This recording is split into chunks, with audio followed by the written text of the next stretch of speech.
यमुना मैया की। ऐसी पहली सभा करने जा रहे हैं जिसमें उन्होंने सिर्फ महिलाओं को बुलाया है। समाजवादी पार्टी के नेताओं के फोन टैप किए जा रहे हैं।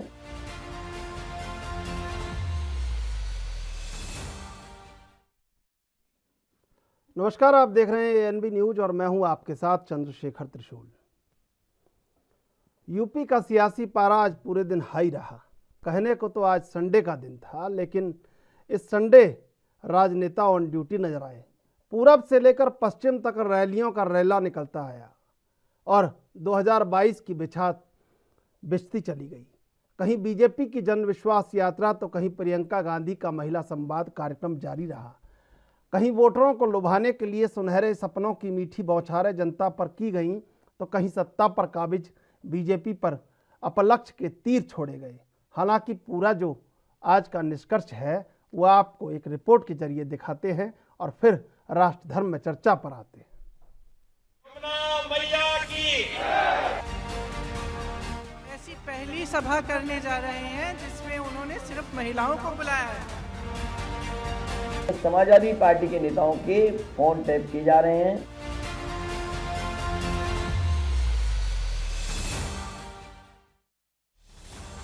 यूपी में सियासी घमासान का अंदाजा इससे लगाया जा सकता है कि कोरोना काल में अपने घरों की बालकनी में समय बिताने वाले राजनेता आज संडे वाले दिन भी पूरी जोर आजमाइश में लगे हुए थे। शायद यही वजह है कि आज यूपी का सियासी पारा हाई रहा। हालांकि मौसम की सुगबुगाहट के चलते तापमान गिरता जा रहा है, लेकिन इस मौसम की सुगबुगाहट के आगे चुनावी हलचल हावी हो गई है और सियासी पारा लगातार बढ़ता जा रहा है। आज पश्चिम से लेकर पूरब तक रैलियों का रैला निकलता गया और सियासी बिसात बिछती रही। लखनऊ में अखिलेश यादव अपने प्यारों का पक्ष लेते नजर आए, तो जन विश्वास यात्रा से यूपी के 6 जिलों में बीजेपी दम भरती नजर आई। रायबरेली में प्रियंका गांधी ने महिलाओं के साथ हुंकार भरी, तो गोरखपुर में सीएम योगी आदित्यनाथ ने योजनाओं की बौछार कर दी।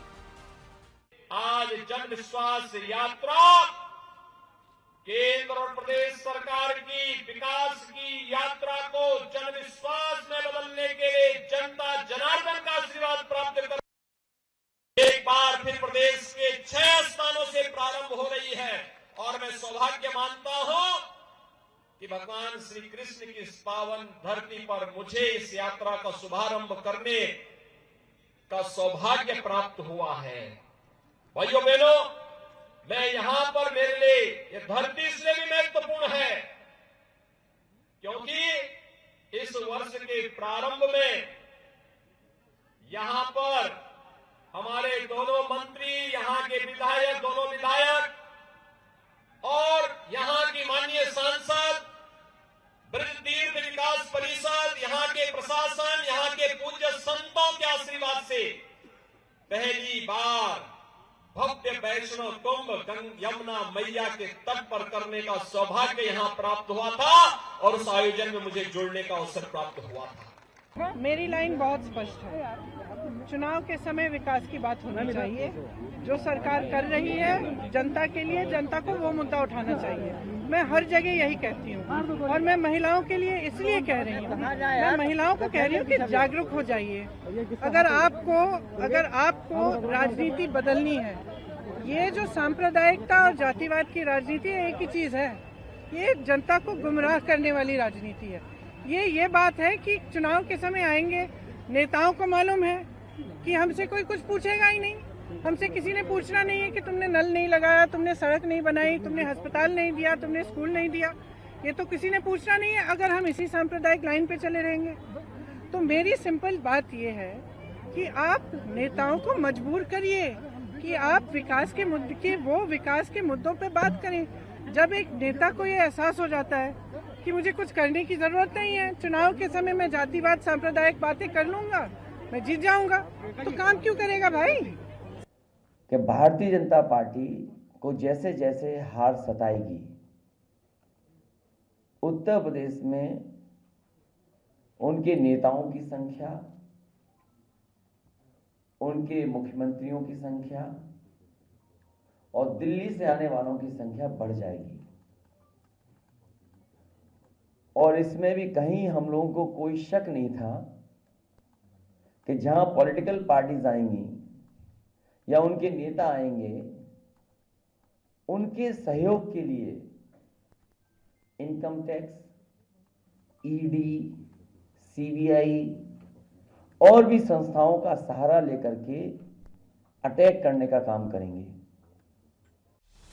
यूपी चुनाव में कुछ ही महीने बाकी हैं और राजनेता एड़ी से चोटी तक का जोर लगाने में लगे हुए हैं। एक तरफ जहां पूर्व मुख्यमंत्री अखिलेश यादव छोटे छोटे दलों को मिलाकर बड़ा इतिहास रचने की इच्छा रख रहे हैं, तो वहीं दूसरी तरफ सत्ता पर काबिज बीजेपी यूपी में योजनाओं की बौछार कर रही है। अखिलेश तो यहां तक कि 5 साल पुराने गिले शिकवे मिटाकर अपने चाचा और प्रगतिशील समाजवादी पार्टी के अध्यक्ष शिवपाल यादव से भी मिल बैठे। हालांकि सीटों पर पेंच अभी भी फंस सकता है। अखिलेश यादव पहले भी इशारा कर चुके थे कि चाचा का पूरा सम्मान होगा, तो इससे साफ जाहिर है कि सत्ता पर काबिज होने के लिए समाजवादी पार्टी कितनी उत्सुक है। ये नदी का किनारा, गोमती फ्रंट, जिसमें रोशनी होती थी, शाम को ठेले लगते थे, कारोबार होता था, लोग आइसक्रीम खाने जाते थे, घूमते थे, लेकिन क्या की? जांच कर दी। और जांच पे क्या नहीं किया? ईडी, सीबीआई और जो कुछ हो सकता है सरकार पिछले 4.5 साल से कर रही है। गोमती साफ नहीं हो पाई। 900 मीटर केवल अगर बन जाता, 900 मीटर अगर नालों को न जाने दिया जाता, तो आज लखनऊ शहर में गोमती साफ बह रही होती। तो वहीं यूपी में राजनीति के चूल्हे पर कांग्रेस भी दम भरती नजर आ रही है और अपनी राजनीतिक रोटियां सेकते नजर आ रही है। लखीमपुर खीरी हिंसा मामले के बाद से कांग्रेस महासचिव प्रियंका गांधी यूपी में धुआंधार दौरे कर रही हैं और 5 साल बाद मिला मौका गंवाना नहीं चाहती। शायद यही वजह है कि अपने भाई राहुल गांधी के साथ मिलकर लगातार योगी और अखिलेश पर आग बबूला होती दिख रही हैं। कांग्रेस के गढ़ कहे जाने वाले रायबरेली में आज उन्होंने महिलाओं से संवाद किया और इस संवाद को नाम दिया गया था महिला संवाद कार्यक्रम। आपने देखा होगा कल परसों योगी जी ने कुछ घोषणा कर दी आंगनवाड़ी आशा बहुओं के लिए। आज तक उन्होंने 5 सालों के लिए मैं इतनी आंगनवाड़ी और आशा बहुओं से मिली हूँ जिनको पीटा गया, जेल में डाला गया, एक तो उसके हाथ तोड़े गए, उसको लात मारी गई। क्योंकि वो एक क्या कहते हैं उसको, पिटीशन लेके गई योगी जी की सभा में कि हमारी बात सुन लीजिए, हमारी मानदेय बढ़ा दीजिए। उनको पीटा गया। 5 सालों से आपने पीटा। 2 दिन पहले चुनाव की वजह से, क्योंकि हमने महिलाओं की आवाज बुलंद की है, 2 दिन पहले आपने थोड़ा सा मानदेय बढ़ा दिया। तो वहीं यूपी के मुखिया योगी आदित्यनाथ 2 दिवसीय गोरखपुर दौरे पर हैं, जहां उन्होंने आज कई करोड़ की परियोजनाओं का शिलान्यास किया है। भारतीय जनता पार्टी ने पिछले 4.25 वर्ष के दौरान प्रधानमंत्री मोदी जी के मार्गदर्शन में उत्तर प्रदेश की हमारी भारतीय जनता पार्टी की टीम और सरकार ने, यूपी की टीम ने प्रदेश के अंदर लोक कल्याण का, विकास के इंफ्रास्ट्रक्चर डेवलपमेंट का, आस्था के सम्मान का, गांव के उत्थान का, किसानों के खुशहाली का, नौजवानों के स्वावलंबन का और महिलाओं की सुरक्षा के लिए जो कार्यक्रम चलाए हैं, उस पर जनता जनार्दन का आशीर्वाद लेने के लिए जन विश्वास यात्रा आज यहां पर प्रदेश के अंदर 6 स्थानों से प्रारंभ हो रही है।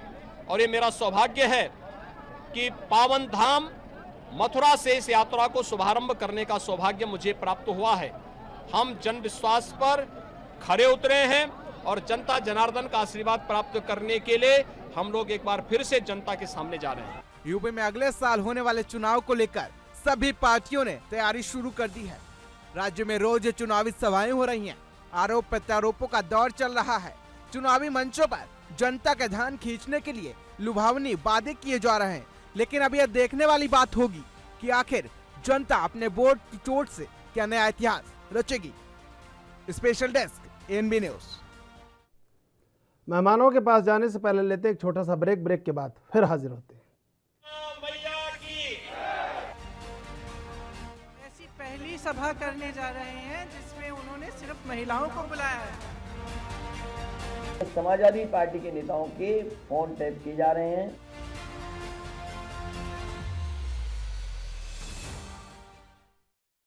और इसी मुद्दे पर चर्चा करने के लिए हमारे साथ 3 मेहमान जुड़े हुए हैं। शुभेंदु शेखर अवस्थी बीजेपी से, चंद्रराज सिंघवी राजनीतिक विश्लेषक हैं, दोनों बीजेपी और कांग्रेस दोनों की सरकारों में मंत्री रहे हैं। लखन प्रताप सिंह प्रसपा से, प्रगतिशील समाजवादी पार्टी से, समाजवादी पार्टी के सहयोगी के रूप में। आप तीनों का स्वागत है एएनबी न्यूज पर।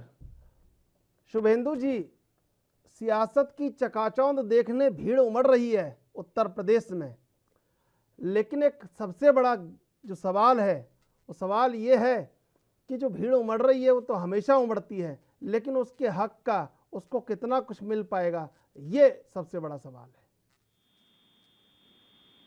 है। देखिए चुनावों का मौसम है, रैलियां तो होंगी। जो नेता अपनी बालकनी से कोरोना के पीरियड में निकला नहीं करते थे, आपके चैनल ने बताया वो आज चुनावों की बारिश के मौसम में भी बाहर निकल रहे हैं। और जो लोग अलग अलग हो गए थे, सपा के 3 पार्ट हो गए थे, उन्होंने भी चुनाव में अपनी जमीन को ढूंढने के लिए कि वो हमेशा के लिए खत्म ना हो जाएं, इसलिए उन्होंने आपस में दोस्ती करने की बात कर ली। देखिए ये तो होना ही है लोकतंत्र में, और लोकतंत्र का चुनाव एक बड़ा महोत्सव की तरह होता है। हम अपना काम कर रहे हैं, वो अपना काम कर रहे हैं। हम विकास को बात करके हम लोगों को यूपी के समझाना चाहते हैं कि आपने एक विनाश का समय देखा था और हम विकास को लेके आए हैं। एक गुंडा राज था और एक सुराज है, ये सब चीजें हम बता रहे हैं। शुभेंदु जी, जो विपक्ष की पार्टी है, गुंडा राज कहाँ था? वो तो अमर सिंह अमिताभ बच्चन को लेके आए ये कहलवाने के लिए कि जुर्म यहाँ है कम यूपी में है दम, तो उनने भी कहलवाया, इतने पुरजोर तरीके से डायलॉग कहलवाया। अमिताभ बच्चन जी वो लाए थे और जनता ने देखा कि कितना गुंडा राज है, इसलिए उनको 5 साल के बाद विदा कर दिया। जनता हमको भी देख रही है, हमारे विकास काल को भी देख रही है, और आने वाला समय हम 300 सीट से ज्यादा सीट लाकर पूरे देश को बताना चाहते हैं कि उत्तर प्रदेश का मॉडल ही देश का ही विकास मॉडल है। ये आपने सही जब कहा चर्चा कि हुआ जनता करती हमको थी भी तो देख गुजरात रही की है, जनता चर्चा हुआ सबको करती देख रही थी। है। ये सही कहा आपने, जनता सबको देख रही है। तो इसको आप और हम कुछ नकार नहीं सकते, जनता सबको देख रही है। और जिस तरीके का गुजरात का मॉडल हुआ करता था, पूरे देश में चलता था कि गुजरात डेवलपमेंट मॉडल, अब यूपी में डेवलपमेंट मॉडल है। चाहे आस्था का विषय हो हमारे मंदिरों के लिए, चाहे हाईवेज का विषय हो हमारे। बिल्कुल, चर्चा आपसे जारी रखेंगे, अभी लेंगे एक छोटा सा ब्रेक, ब्रेक के बाद फिर हाजिर होते हैं। ऐसी पहली सभा करने जा रहे हैं जिसमें उन्होंने सिर्फ महिलाओं को बुलाया है। समाजवादी पार्टी के नेताओं के फोन टैप किए जा रहे हैं।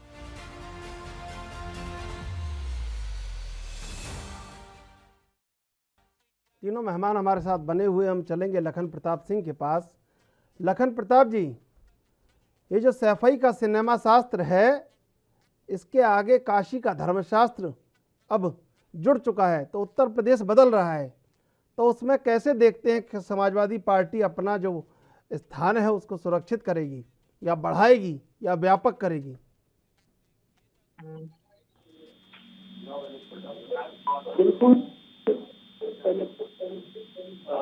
2022 वाला चुनाव है, इसमें प्रगतिशील समाजवादी पार्टी लोहिया के जो राष्ट्रीय अध्यक्ष आदरणीय शिवपाल सिंह यादव जी हैं, उत्तर प्रदेश में चाहे जिसकी भी सरकार बनेगी उसमें प्रगतिशील समाजवादी पार्टी लोहिया का पूरा योगदान रहेगा। और बगैर प्रगतिशील समाजवादी पार्टी के प्रदेश में किसी की भी सरकार 2022 में नहीं बन रही है। अच्छा, मतलब आपके विकल्प अभी खुले हैं? जल्दी में परिवार एक हो गया है, जो अखिलेश यादव जी, आदरणीय शिवपाल सिंह यादव जी से मुलाकात की, उनके आवास पे आए हैं और 2022 में गठबंधन के साथ हम लोग चुनाव लड़ेंगे और उत्तर प्रदेश में 2022 में जरूर बदलाव आएगा। बीजेपी की जो तानाशाही पूरे प्रदेश व पूरे देश में आप लोगों ने देखी है, जिससे किसान, बेरोजगार तमाम युवा साथी हमारे आज बेरोजगार घूम रहे हैं इस सरकार में। जिस सरकार में जो वादे किए गए उनको रोजगार देने के लिए कहीं पर भी किसी, चाहे वो किसान हो, चाहे हमारे युवा साथी हो, चाहे व्यापारी वर्ग हो, किसी को भी सरकार से फायदा नहीं मिला है। नुकसान के अलावा हर आदमी परेशान है, त्राय त्राय कर रहा है। अभी उत्तर प्रदेश में आपने देखा होगा नवंबर के महीने में, अक्टूबर के महीने में बेमौसम जो बारिश हुई है पूरे प्रदेश में, जिससे हमारे किसान भाइयों का धान, आलू की फसल, जो आलू गड़ रहा था, उसकी पूरी नष्ट हो गया है। पूरे प्रदेश में सरकार ने किसी किसान भाइयों को मुआवजा नहीं दिया। जो डिस्ट्रिक्ट वास्तव में बहुत बुरी तरीके से पीड़ित थे किसान हमारे, उनको आपदा डिस्ट्रिक्ट घोषित नहीं किया गया। इस सरकार ने केवल झूठे वादे तो किए हैं, लेकिन कहीं पर भी धरातल पे आप जाके देखिए, सरकार ने केवल पूरे उत्तर प्रदेश में नाम बदलने का कार्य किया है। तो आपको जो लगता पुरानी है सरकारों के गठबंधन कार्य में, अधूरे पड़े थे, तो वो उनका गठबंधन में दोबारा लगता है आपको 1-2 मंत्री बनवा कर लेंगे उत्तर प्रदेश का विकास, ऐसा लगता है आपको? जी, आपको लगता है गठबंधन में सरकार में भागीदारी निभाकर 2-4 मंत्री बनवाकर वो उत्तर प्रदेश का विकास हो जाएगा? 2-4 मंत्री नहीं, जब सरकार चेंज होगी, इस सरकार में तो केवल हिंदू को मुस्लिम से लड़ाने का काम, यही सब काम हो रहे हैं। हिंदू मुस्लिम पर चुनाव बराबर कराते हैं ये लोग। अभी इनके पास मुद्दा था मंदिर का, मंदिर का भी काम, अब मंदिर चलो हाई सुप्रीम कोर्ट का आदेश था, मंदिर बन गया। अब इनके पास ऐसा कोई मुद्दा नहीं है, तो इन लोगों के पास तो केवल हिंदू मुस्लिम के नाम पर चुनाव कराना है। आपके पास आएंगे आपके पास चंद्रराज सिंघवी जी, आपको रहती है पूरे चंद्रराज सिंघवी जी, ये जो उत्तर प्रदेश की राजनीति है, ऐसा किया गया हो, बिल्कुल लखन जी, मैं आऊंगा आपके पास लौटकर। फायदा मिले, कोई कार्य ऐसा किया गया हो तो बताएं। लखन जी, चंद्रराज सिंघवी जी, मेरी आवाज मिल रही है आपको? हाँ, मिल रही है। चंद्रराज सिंघवी जी, ये जो उत्तर प्रदेश की राजनीति है, इसने सफाई का सिनेमा शास्त्र भी देखा है, इसने काशी का धर्मशास्त्र भी देखा है, लेकिन सबसे बड़ी बात है कि जो जनता का एक संवाद है, या एक जो जनता का आंतरिक कहीं उसकी विपदाएं हैं, वो कैसे देखी जा रही हैं और उसमें कितना बदलाव आया है। उत्तर प्रदेश को बदलने की चर्चा 2-4 दशकों से चल रही है, उत्तर प्रदेश बदल रहा है, लेकिन कितना बदला है, आपसे जानना चाहेंगे। उत्तर प्रदेश में बदलने को क्या है? उत्तर प्रदेश देश का सबसे बड़ा प्रांत है। इस प्रांत का शासक वो होता है जिसका वो वोट होता है। मोदी जी के नेतृत्व में योगी जी की सरकार है, जो अच्छे व्यवस्था धर्म के लिए कर सकती किया, मंदिर बनवाए, काशी का उद्धार किया, क्या नहीं किया। इसके बावजूद भी अब अखिलेश यादव और इनके आदमी कहते हैं लखन जी सुन लीजिए, सुनिए आप, योगी जी के वोट घटेंगे। इस सरकार ने ऐसा लखन जी सुन लीजिए, यादव ने वोट नहीं मिलेंगे, लखन जी, ये भी उत्तर प्रदेश योगी सरकार को। लखन जी रुक जाइए, सुन लीजिए, लखन जी आपके पास आएंगे। लखन जी मत पढ़िए, आप स्क्रिप्ट पढ़ रहे हैं क्या, भाषण पढ़ रहे हैं क्या? थोड़ा रुकिए, शांति से, हम एक एक करके आपके पास आएंगे। जी चंद्रराज जी, चंद्रराज जी बोलिए। चंद्रराज सिंघवी जी, आवाज मिल रही है आपको? शुभेंदु शेखर जी, सबसे बड़ा सवाल ये है कि उत्तर प्रदेश में रोज नई नई बातें आ रही हैं। अखिलेश यादव कह रहे हैं कि आप फोन टेप करवा रहे हैं, आप छापे पड़वा रहे हैं, आप और 2-4 एजेंसी अभी आने वाली हैं, तो ये सब क्या है? देखो, एक हमारे उत्तर प्रदेश में एक कहावत है, खिसियानी बिल्ली खम्बा नोचे। ये बिल्कुल सूट करता है इनको सब जगह। अभी जब हमारे जो साथी थे सपा के, प्रगतिशील सपा, इनको अभी यही नहीं मालूम है कि ये लोग सपा में मिल पाए हैं, नहीं मिल पाए हैं, मिलेंगे या नहीं मिलेंगे, किसके साथ जुड़ेंगे। अभी तो हमारे प्रवक्ता कह रहे थे कि जो सरकार बनाएगा उसके साथ हम जुड़ जाएंगे। तो अब मैं इनको आज बताना चाहता हूं, अभी ये कह रहे थे एक कागज निकाल लीजिए और एक पेंसिल निकाल लीजिए, उसमें नोट करते चलिए। ईज ऑफ डूइंग बिजनेस में आप 12वें नंबर पे थे जब आप सरकार चला रहे थे उत्तर प्रदेश, अभी दूसरे नंबर पे है जी। अर्थव्यवस्था में भारत की आप 13वें नंबर पे थे, अभी दूसरे नंबर पे हैं। प्रति व्यक्ति आय 5 साल में दुगनी हो गई है, डबल हो गई है। नौकरी 4 लाख लोगों को दी है। बेरोजगारी की बात आप कर रहे थे अभी, तो 17.5% आपका बेरोजगारी दर थी, अभी 4.1 दर है। एक्सप्रेस वे हमने 4 बना दिए और 4 का नया उद्घाटन भी कर दिया जो जल्दी कंप्लीट होने वाले हैं। आप एक एक चीज पे बात करिए। आप मेट्रो खाली एक जगह पे लेके आए थे, हम 16 जगह पर लेके आ रहे हैं। आपने एक कॉलेज में ही नहीं बनवाया, मेडिकल कॉलेज। हम 30 कॉलेज का तो इनॉग्रेशन चालू कर चुके हैं और टोटल 57 कॉलेज बन रहे हैं। आप किस बात पे बात करोगे?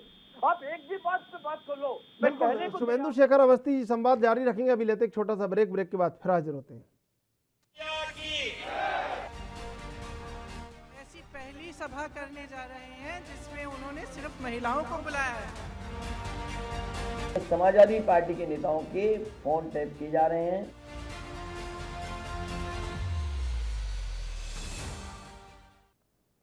तीनों मेहमान हमारे साथ जुड़े हुए हैं। हम चलेंगे शुभेंदु शेखर अवस्थी के पास। शुभेंदु जी, बता रहा था कि एक भी विषय पर, तो कोई भी विषय, मैं तो कह रहा हूँ कि जो विषय पर डिस्कशन करना चाहें, एमएसपी पे करना चाहें, तो 368 लाख मेट्रिक टन हमने खरीदा है, 66,000 करोड़ से ज्यादा। मैं एक एक विषय पे बात करना चाहता हूँ कि यदि 57 कॉलेज हम खोल सकते हैं, मेडिकल कॉलेज, तो आपने 2 क्यों नहीं खोले? मैं ये कहना चाहता हूं कि 138 करोड़ लोगों को घर तक हमने बिजली दी, तो आपने क्यों नहीं दी थी? आप लोगों को जाना चाहते हो। और मैं कहता हूं 1.47 करोड़ को घर पे हमने यदि सिलेंडर दिया था, तब जब लोग रो रहे थे, तब आप क्या कर रहे थे?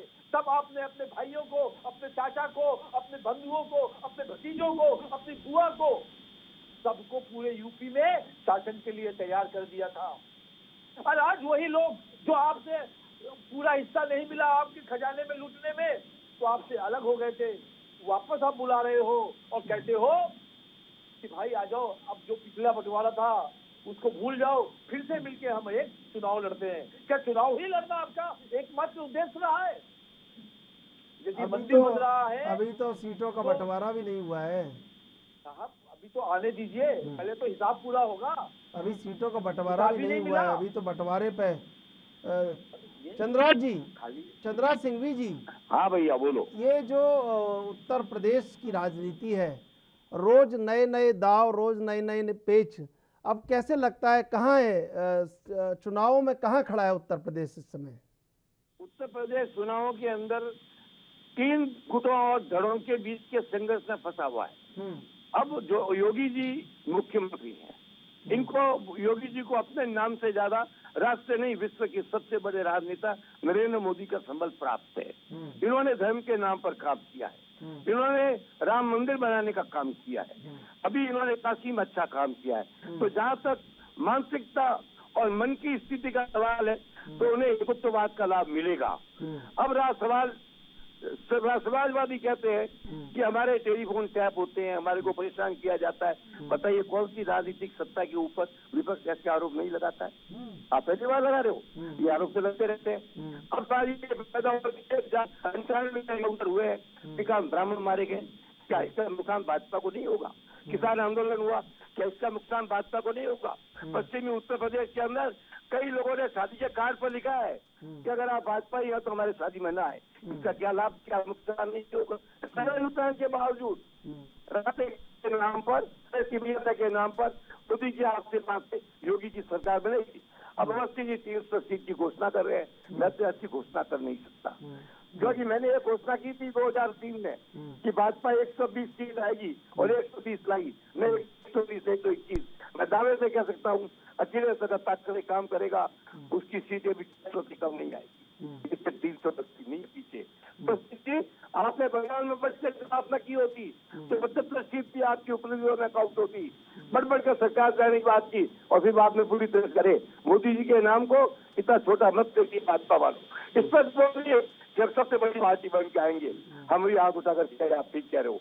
जब आप एक बहुत बड़ा सेक्टर चला गया, प्लान चला गया, जाट चला गया, पश्चिम उत्तर प्रदेश चला गया, तो हम चल रहे हो। इधर आपने कहा तीनों याद भाई एक हो गए, भतीजा और अखिलेश, वो कोई बड़ी बात नहीं है कि वो तो भी माँ बेटी बेटा तीनों एक है।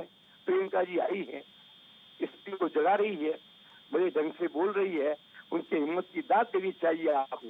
अकेली औरत इतने बड़े संग्राम के अंदर ताकत के साथ खड़ी है, मीडिया बुला रही है, स्टेरो बुला रही है, इसके कारण भी महिला वोटों में फर्क पड़ेगा और भाजपा को इसकी भी कीमत चुकानी पड़ेगी।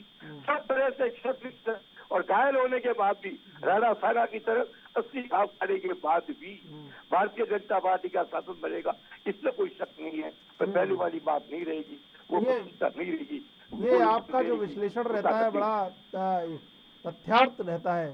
शुभेंदु शेखर अवस्थी जी देखिए, उन्होंने कहा है कि राणा सांगा की तरह 80 घाव खाने के बाद भी आपके लिए मामला ठीक हो सकता है। उनका विश्लेषण है, उनका अपना कार्य करने का शैली है। हमने विकास में काम किया है और पश्चिम उत्तर प्रदेश के अंदर जो बात कह रहे हैं किसानों को लेके, वो जो जाट समाज है वो मुसलमान समाजों से नहीं मिलेगा। यदि जयंत चौधरी और सपा मिल जाते हैं, 2013 का उन्होंने दंगा नहीं देखा है, जहाँ पे मुसलमान वोट देंगे वहाँ जाट वोट नहीं देंगे, जहाँ जाट वोट देंगे वहाँ मुसलमान वोट नहीं देंगे। तो सपा के साथ जैन का जो समझौता हुआ है, जो एक बात हुआ है, उसका भी कोई फायदा नहीं होगा। पहला एक बात। दूसरा चीज, ये तो जिन्ना जिन्ना कर रहे हैं और जिन्ना जिन्ना करने वाले लोगों के ऊपर क्या आपको लगता है कि 2013 के दंगे के बाद कोई भी जाट माहौल के लोग देंगे क्या वोट? और तीसरी चीज, जब पश्चिमी उत्तर प्रदेश की बात करते हो तो जयंत चौधरी और उसके साथ में टिकैत, दो अलग जाटों के ग्रुप हैं और दोनों लोग अलग तरीके से रिएक्ट कर रहे हैं। हो सकता है आज किसी ने हमको अपनी शादी में कार्ड में लिख दिया हो कि भाजपा वालों शादी में मत आना, पर वो ये भी जानते हैं देश को आगे ले जाने वाला व्यक्ति नरेंद्र मोदी है। वो किसान हो सकता है आंदोलन में खड़ा रहा होगा, पर वो ये भी जानता है इस देश को यदि कोई आगे ले जा रहा है वो इसलिए agree with you, I totally agree with you. जब वो वोट डालने जाएगा तब आप सोच लेना वो ये छोटी बातें भूल जाएगा। वहाँ पे देखेगा अयोध्या का मंदिर बन रहा है, वहाँ पे देखेगा काशी का मंदिर बन रहा है। हो सकता है कि उसकी मांगों में एक साल में कुछ उसको दिक्कतें आई हो, पर वोट देते समय वो खाली नरेंद्र मोदी को देखेगा, खाली योगी को देखेगा। और सपा ऐसे अखिलेश यादव ऐसे लोगों को जिन्होंने देश को लूटा है, उत्तर प्रदेश को लूटा है, ये आरोप गलत है। मैं लिख के काम करता हूँ। ठीक है, वो आप ये आरोप गलत है, अवस्थी जी गलत आरोप मत लगाइए। हाँ भाई साहब। लखन प्रताप जी, देखिए अब आप कह रहे थे कि आपको जगह कितनी मिलेगी और प्रसपा हर जगह रहेगी, अगर सरकार कोई भी बने लेकिन प्रसपा का उसमें योगदान रहेगा। तो अब कोई भी बने तो भाजपा की सरकार बनेगी तो क्या प्रसपा उसके साथ रहेगी? चंद्रशेखर भाई, पहले तो मैं आपको बताना चाहूंगा, आपकी बात काटना चाहूंगा, मैंने कभी नहीं बोला जो अभी बात तो आप काट दो, तलवार से आरी से कैसे भी काट दो बात को, तो लेकिन आपका जवाब मैं चाहता हूँ। जिसकी बिल्कुल, अभी लेंगे एक छोटा सा ब्रेक, ब्रेक के बाद फिर हाजिर होते हैं। ऐसी पहली सभा करने जा रहे हैं जिसमें उन्होंने सिर्फ महिलाओं को बुलाया है। समाजवादी पार्टी के नेताओं के फोन टैप किए जा रहे हैं।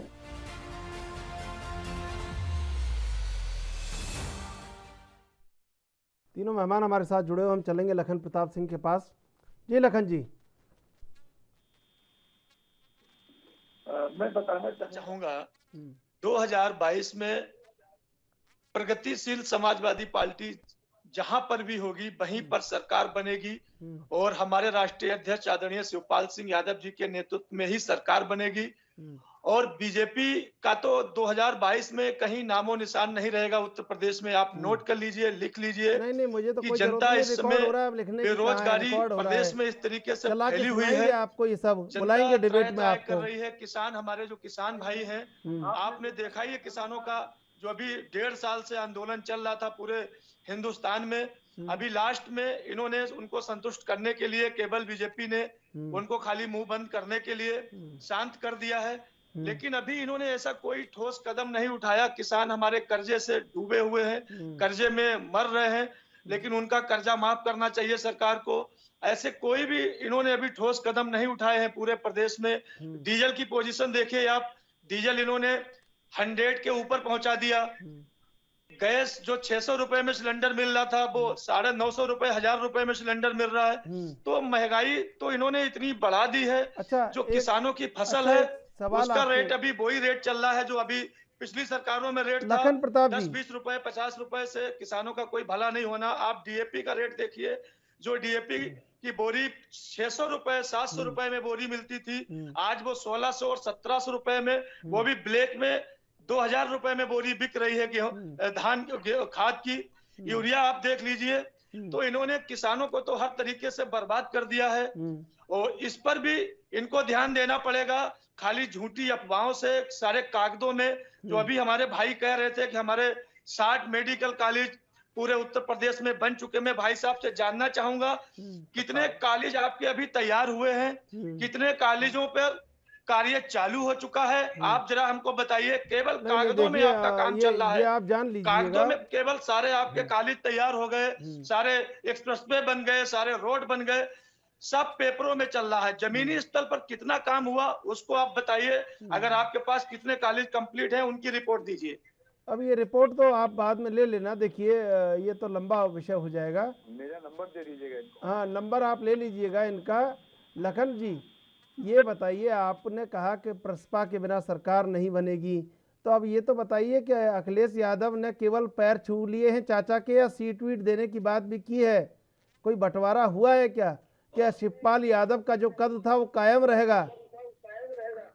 देखिए बिल्कुल रहेगा। शिवपाल यादव जी एक हिंदुस्तान की बहुत बड़ी हस्ती है और बहुत बड़े नेता हैं। शिवपाल सिंह यादव जी जहां पर भी रहेंगे वहीं सरकार बनेगी और वो मैटर उनका परिवार का था। केरल में वो भी उनके चाचा हैं, वो उनके भतीजे हैं, उनका पारिवारिक मैटर है। हर परिवार में छोटी मोटी कले हो जाती है, कलेश हो जाता है। अरे लखन और जी, एक भी होते हैं, वो उनका पारिवारिक मैटर है। अब कितनी सीटें मिलती हैं, किस तरीके से वो करते हैं, वो उनका पारिवारिक मैटर है। अरे और वो तो हमारे राष्ट्रीय अध्यक्ष जी को डिसीजन लेना है। वो तो जैसा ठीक है, उनका आदेश होगा हम लोग उसका पालन करेंगे। वो डिसीजन हमारे राष्ट्रीय अध्यक्ष जी लेंगे।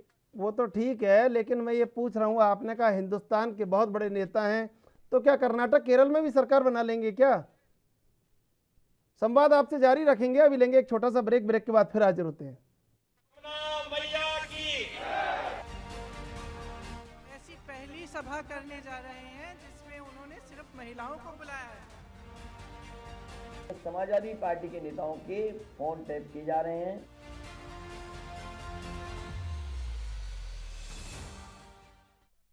तीनों मेहमान हमारे साथ जुड़े हुए, हम चलेंगे लखन प्रताप सिंह के पास। लखन प्रताप जी देखिए, आप कह रहे थे कि हिंदुस्तान में जहां भी शिवपाल यादव रहेंगे वहीं सरकार बनेगी, तो क्या कर्नाटक, केरल, मिजोरम, मणिपुर सब जगह उनका? अगर वो जहां पर भी बोलने में आ गए आप, भावना में बह गए। सकते हैं। हाँ, सरकार नहीं बना पाएंगे लेकिन फाइट हर जगह करेंगे। भावना में बह गए आप थोड़ा सा। जी नहीं ऐसा नहीं है बड़े भाई, ऐसा नहीं है। वो शिवपाल सिंह यादव जी एक ब्रांड है, वो जहां भी खड़े हो जाएंगे वहां इंटरफेयर करेंगे। सरकार बना नहीं पाएंगे तो फाइट जरूर करेंगे और उत्तर प्रदेश में 100% वो सरकार बनाएंगे। जब भी वो सरकार में जो भी सरकार बनी है पूरा हमेशा योगदान शिवपाल जी का रहा और आने वाले समय में फिर सरकार बनाएंगे। बिल्कुल बिल्कुल। अभी तो सबसे बड़ी बात है कि उनको टिकट कितने मिलते हैं, इस बात पे पूरा गणित रहेगा। चंद्रा सिंघवी जी देखिए, समाजवादी पार्टी अपना दावा ठोक रही है, बीजेपी अपनी बात कह रही है, और वहीं बीच में अमेठी है जिसमें अमेठी थोड़ा कल कमज़ोर दिखा, भीड़ उमड़ पड़ी और राहुल गांधी और प्रियंका गांधी के पीछे लंबा कारवां था। तो कैसे देखते हैं इस पूरे माहौल को?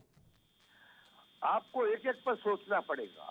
सबसे पहले तो जो यादव साहब ने फरमाया कि शिवपाल जी राष्ट्र के बहुत बड़े नेता हैं।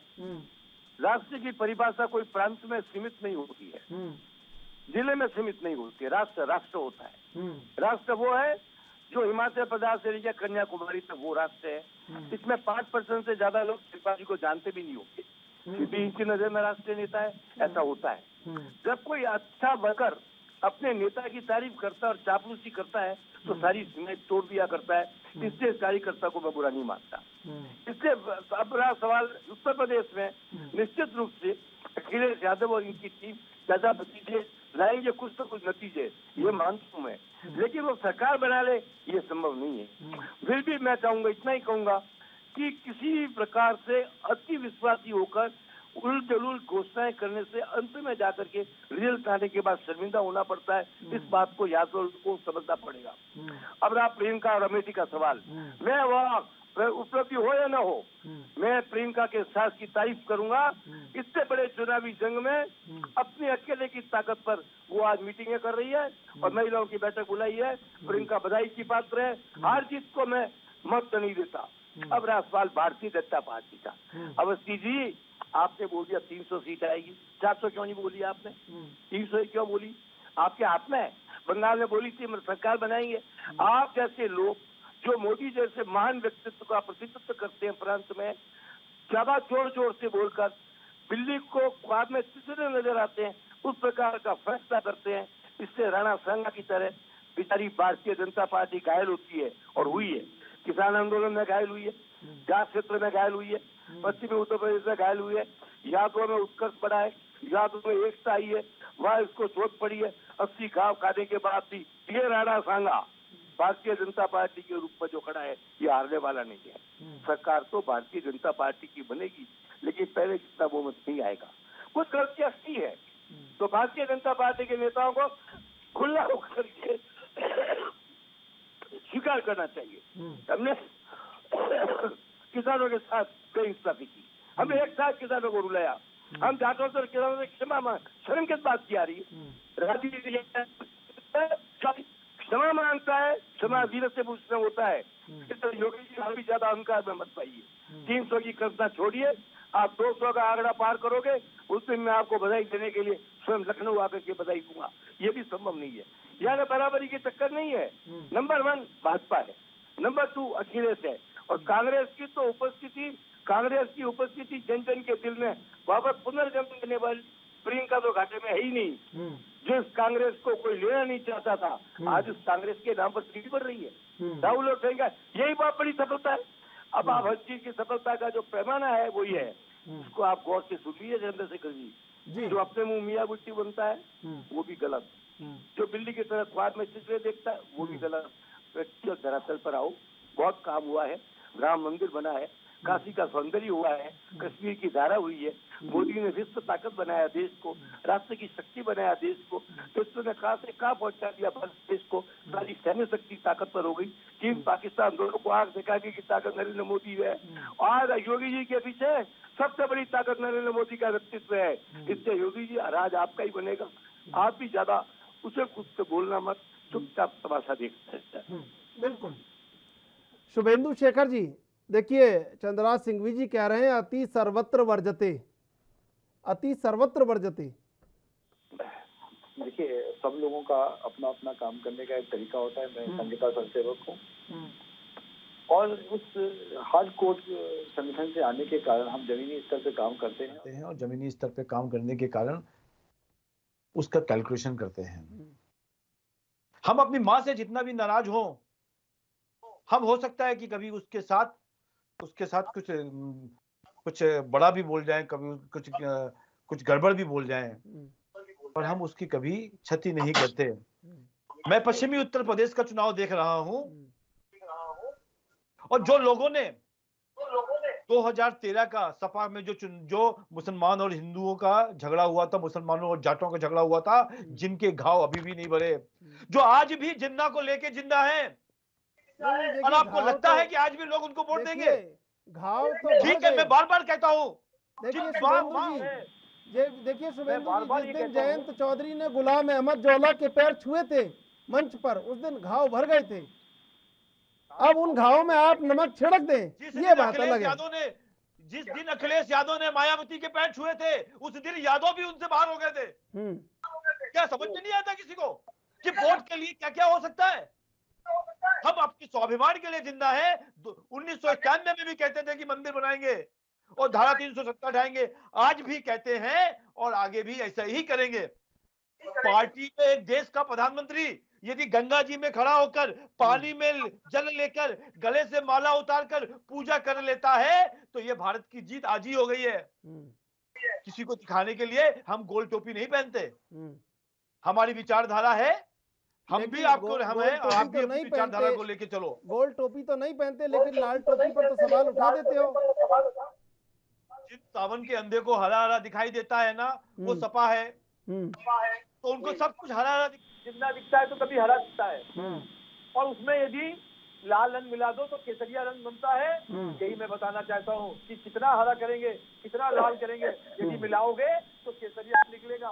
ये भारत का डीएनए है। बिल्कुल बिल्कुल। शुभेंदु शेखर अवस्थी जी, लखन प्रताप सिंह जी, चंद्रा सिंह जी, आप तीनों का बहुत बहुत धन्यवाद डिबेट में जुड़ने के लिए। उत्तर प्रदेश में सियासी रण अपने चरमोत्कर्ष पर है और देखना ये होगा कि इसमें कौन इस रण को जीतता है। बहरहाल देश विदेश की ताज़ातरीन खबरों के लिए आप देखते रहिए ANB न्यूज। यमुना मैया की